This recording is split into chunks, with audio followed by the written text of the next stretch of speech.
guys, it's me, Kandice Rice. I am the Children's Ministry Director at Stetson.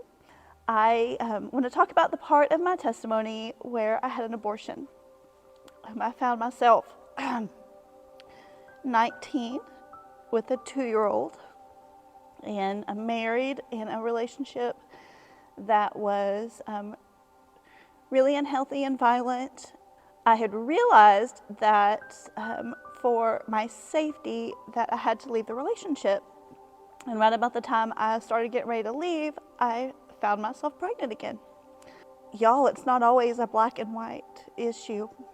I didn't know how to be single and 19 with 2 kids. I made a decision that at the time I felt was for my safety, honestly. I mean, I knew about Jesus since I was a kid. I had, if you had asked me, I'd have told you that I was a Christian. Like, I knew that it was not okay, and I didn't know what else to do.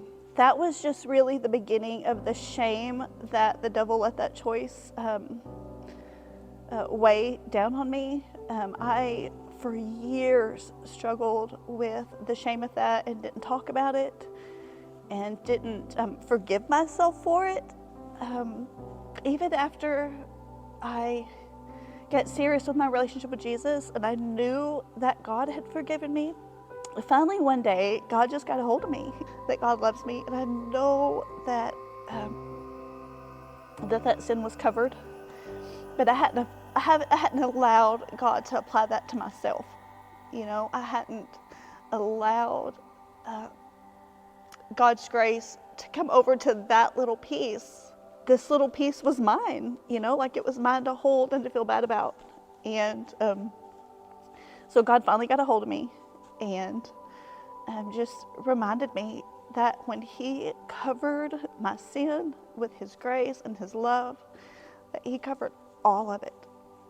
Just wanted to say that today. Like, I don't know what you've done in your past. I don't know what you're doing currently that you're struggling with.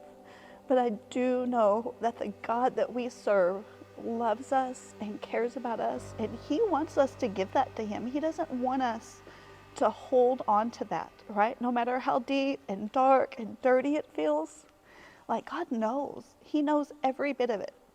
And it doesn't matter if anybody else knows, because God knows.